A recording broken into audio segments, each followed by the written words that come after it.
At sa kabila nga po ng sunod-sunod pa rin na malalakas sa aftershocks, nagpapatuloy naman ang pangamba ng ilang residente sa Davao Oriental.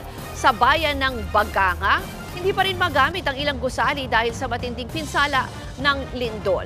At live mula sa Baganga sa Davao Oriental, nasa frontline ng balitang yan, si News 5 Mindanao correspondent Bril Montalvo. Bril, ito kakabalita lang natin, magnitude 5 dyan sa Maymanay ulit na aftershocks kaninang umaga. Kamusta? Meron ka pa bang nararamdaman dyan hanggang ngayon? At yung mga katulad mo at taga dyan at iba pang residente, nasanay na ba sila?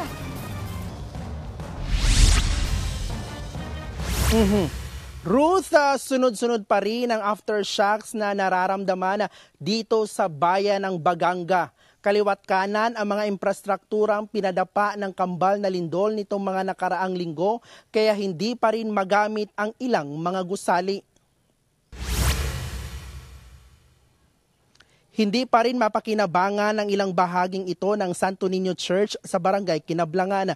Bumagsak kasi ang kisame at pader ng simbahan matapos ang magnitude 7.4 na lindol sa kalapit na bayan ng Manay noong isang linggo. Pati ang altar ng simbahan hindi rin nakaligtas sa lindol, kaya pansamantala munang idinaraos ang mga misa sa gym, lalo't nagpapayanig pa rin ang aftershocks. Pati ang ilang bahagi ng kanilang fire station nagkabitak-bitak na rin sa lakas ng mga pagyaniga. Ang elementary school naman na ito sa Barangay Lukod, nagsibagsakan na rin ang kisame at mga pader. Maging ang kanilang municipal gym na katatapos lang gawin at hindi pa sana nagagamit, sira agad ang kisame sa stage dahil sa sunod-sunod na lindol. Sa datos ng lokal na pamahalaan ng Baganga, nasa higit 21,000 residente ang apektado ng lindol sa 18 barangay sa bayan. Higit 30 residente sa mga yan ang mga nasugatan sa kasagsagan ng lindol, pero ligtas naman na sila.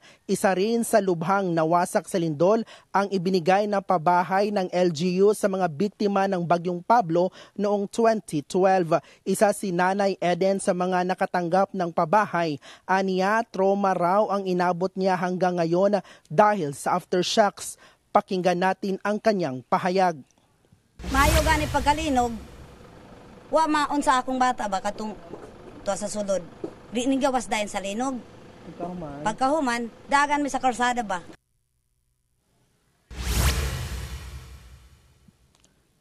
Ruth, nandito tayo ngayon sa Lukod Elementary School kung saan isa ang paaralan na ito na napinsala ng lindol. Kung mapapansin nyo dito sa aking likod, kita ang mga pader na nawasak dahil sa lindol. Sa loob naman ng mga classrooms, may mga kisame din na nasibagsakan. Nagdeklara na rin ng state of calamity dito sa Baganga dahil sa pinsala ng lindol. Ruth.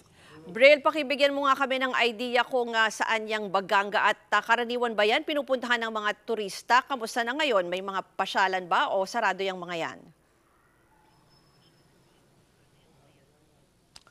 Alam mo, Ruth, ito nga bayan ng Baganga, isa ito sa mga coastal area dito nga sa Davao Oriental. At kung mapapansin mo, maraming beach din dito, Ruth. At dito nga sa Baganga, nagsara na rin ang ilang mga beach resort dahil sa banta ng tsunami. Ang mga turista naman ay hindi na masyadong pumupunta dito kasi nga natatakot sila kasi maging hanggang sa ngayon, ramdam pa rin ang lindol at maging mga aftershocks dito. Ruth. Yan po ang Express Report ni Bril Montalvo mula sa Baganga, Davao Oriental. Mga kapatid, Ruth Cabalco, para sa mabilis na pasada ng mga balitang dapat niyong malaman, mag-follow at mag-subscribe sa social media pages ng News 5.